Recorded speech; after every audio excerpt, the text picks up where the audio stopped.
Hi, everybody. This is Carrie Hamblen, the CEO and president of the Las Cruces Green Chamber of Commerce, coming to you again with another one of our Zoom chats. We do this as a benefit to the members of the Las Cruces Green Chamber of Commerce in order to uplift what they're doing in the community. And I am so grateful to have these two ladies on. This is Ellen Saige, who is the secretary of the Dyslexia Institute of Southern New Mexico Board of Directors and one of the founders of the Dyslexia Institute, and Shani McGee, who is a dyslexia therapist. And we want to make sure we clarify therapist, not tutor. These folks who are doing therapy, who are doing training and helping our folks who have dyslexia get the tools that they need, are tried and true therapists. And so I'm so glad we're going to talk about that, Shani. And so thank you both for being with me today. Thank you so much. Absolutely. So, one of the reasons why we're talking is October is Dyslexia Awareness Month. And, before we even started recording, we were talking about how there've been a lot of inroads, for many of us who are older in age, thinking back to when we were younger and how there was never any efforts whatsoever to figure out that if somebody had challenges reading, to try and figure it out, to try and get that diagnosis. And so, and we're seeing a lot of that in older folks. The importance, if you can share with us the importance of recognizing the signs of dyslexia and how ignoring those can really be harmful for folks as they get older. So I'll let either one of you ladies take that as to why it's so important to get at such a young age what happens when we don't.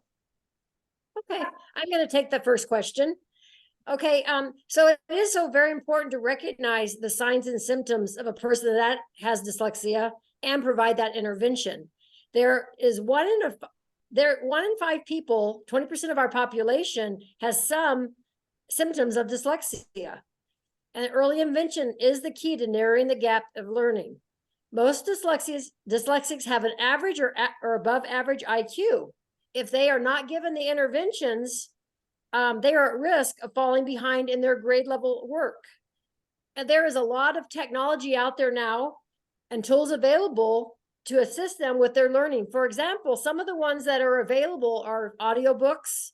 There's a program called Bookshare, which is actually free to students that are diagnosed or have been recognized as having a learning disability, that gives them the opportunity to have the books on tape.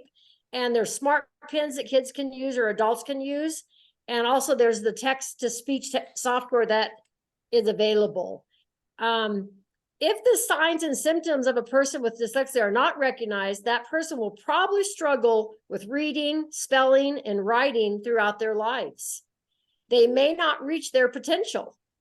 And in the end of that, these struggles might impact their future goals. Not being able to read or not read at grade level or not read above fourth grade level may not give them the opportunity to have the career that they might want. Well, and Ellen, yeah, go ahead, Ellen. Yes, I would just completely agree with everything that Shani said. Just to throw out a few statistics, in our prison population, 80% do not read functionally. Not to say that our kiddos who don't read are going to go to prison, but there is a much higher risk. Kids who don't read well on grade level by fourth grade, 75% dropout rate.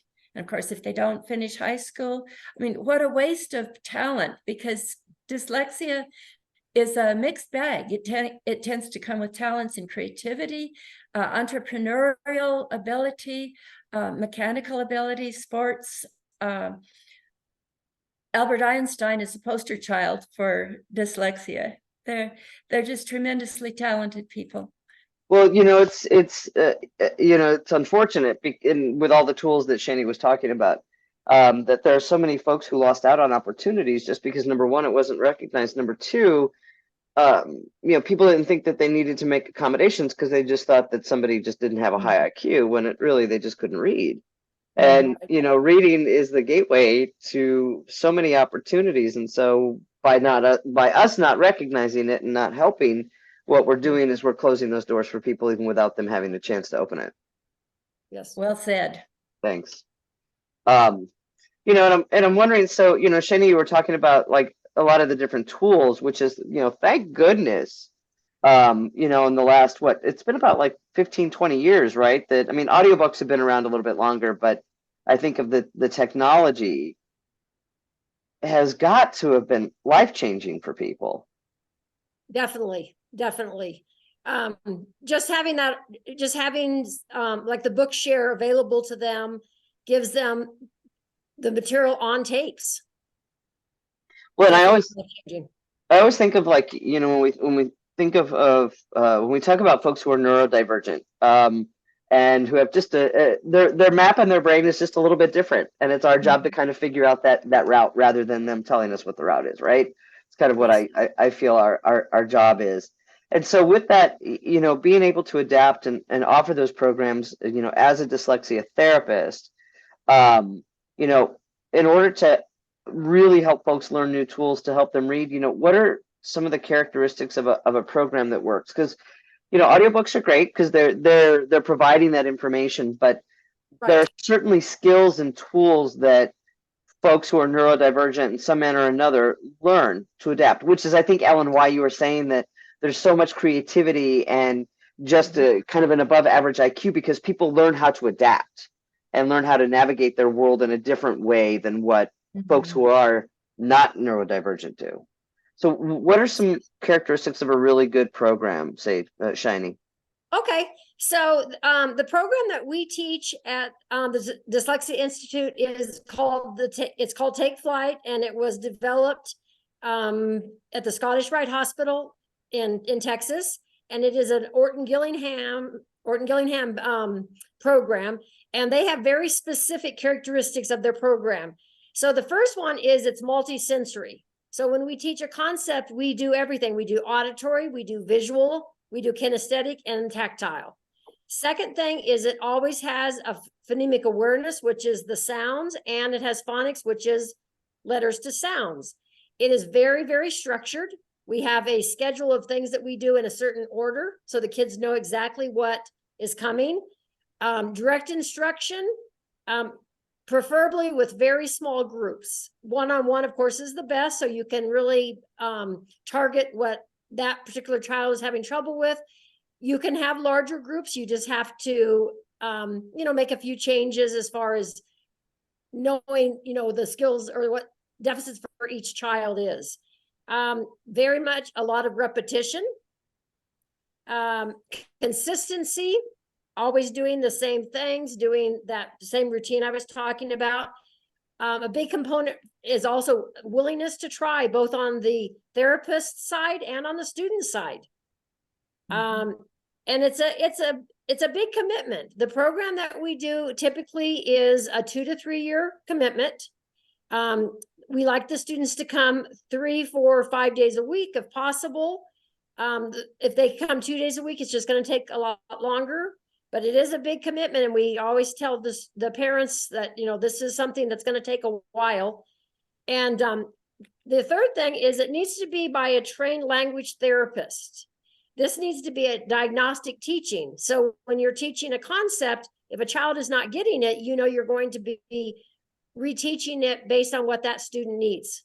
And so the difference between a therapist and a tutor is a therapist we are diagnosing the skills that they need and teaching those skills through the program. Well, it sounds like you're determining kind of really, like, is there a severity level, like you know, this is dyslexia grade 1 and this is dyslexia at level 5, like in terms of just the degrees of the inability to read? Definitely, Okay. there's different levels. You know, you'll have some students that will come in and can't read the letter A, and other students will come in and they'll know their letters or they'll know their sounds.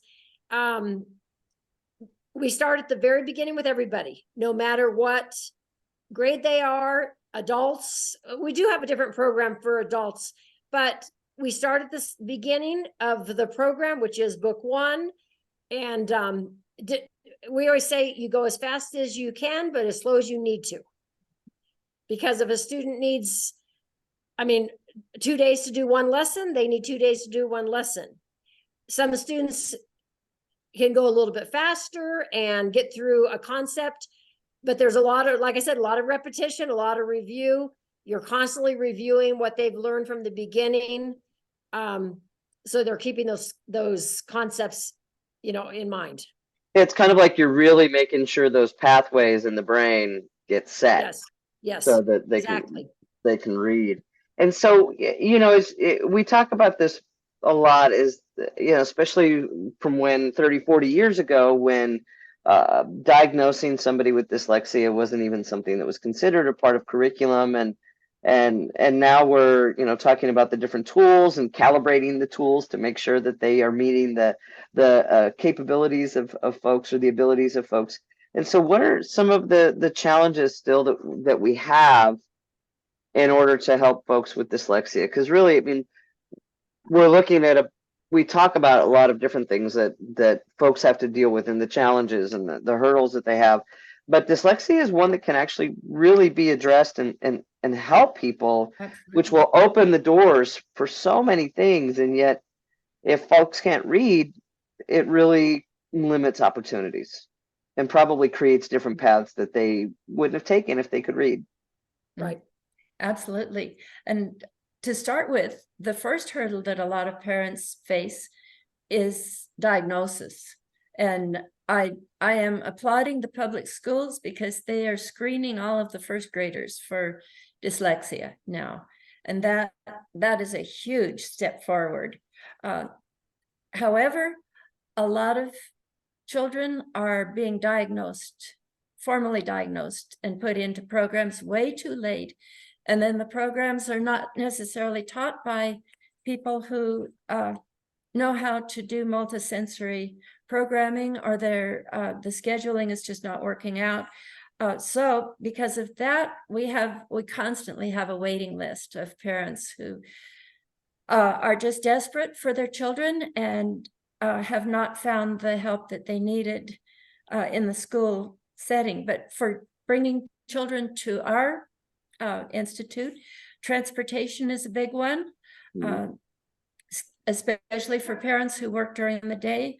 Scheduling, cost and availability of trained therapists is a hurdle that we face. We're constantly needing more.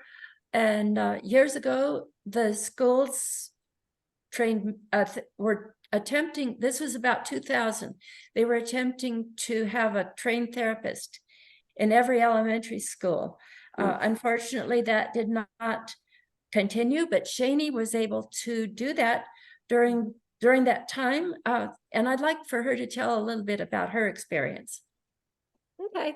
I was trained at the Scottish Rite Learning Center, and it's a 2-year program. And so you start it in the summertime, and then you immediately go back to your school and you start working with students. And so at my school, I had 3 groups. I worked with 3rd graders, 4th graders, and 5th graders, and they would come to me 4 days a week, and we would do the Take Flight program. I was fortunate that I didn't have huge groups. The largest group I had was 8 students, but I had some groups that were 4 students, and they were students that fit the criteria that the program would work for them. And it worked really well. I had one group that I started with in 3rd grade, and they were 3rd graders. The next year, 4th graders, and then they graduated as 5th graders through the program, which was excellent. And you could really see a difference in just everything with those students being successful and getting ready to go to middle school and being prepared. Whereas if they hadn't had that program, they may not have had that they may not have been as successful in middle school. Well, also just it contributes to mental health and confidence and social skills, and we're really, we're failing if we don't acknowledge that and try to address that. And so, as we wrap up today, as we look at Dyslexia Awareness Month, what do you think that folks need as a takeaway? I mean, my goal is to try and learn something new, because I want to learn the connection, and we can do this offline, of the Scottish Rite with dyslexia training. I'm really curious about that, so I'm going to look that up. That's going to be something I'm going to try and do to learn more to recognize Dyslexia Awareness Month. What do you 2 recommend, if I can give like one thing to recommend for folks to do during Dyslexia Awareness Month? The one thing I would recommend is for parents to get involved. We need money, we need trained therapists, probably the legislature needs to get involved in this. Texas does it, Arizona does it. They offer Scottish Rite programs within the schools. So we need to do it too. Okay. What about you, Shani? I think if your child is struggling in schools and you don't feel like they're getting what they need, they need to be looking at things like the Dyslexia Institute. They come to us and we screen them and see if the program is good for them. And then I think talk to the schools about, teachers that might be trained, because there were a lot of people trained in the district during that time. And there are people out there that are trained, and you never know. You might say, "Oh my gosh, my aunt's been trained in the program," and they might find that connection with somebody. Yeah. Well, ladies, I'm so grateful for what you're doing, because it's one of those kind of softly talked about issues, and yet we know how important it is. So I'm really grateful for what you're doing. If you'd like more information on Dyslexia Awareness Month or the Dyslexia Institute of Southern New Mexico, you can find their information either above or below. If you have questions or concerns, if you're wondering if somebody that you know might have dyslexia, these folks can help you out. And also try and do something at least once a day to try and learn more about dyslexia, because I think every single one of us knows somebody who has it. And so I'm grateful for the two of you for what you do, and grateful for the Dyslexia Institute. So thank you both so much. Appreciate all that you're doing, and look forward to seeing you soon. All right, take care. And thank you so much. Thanks for having us. Anytime.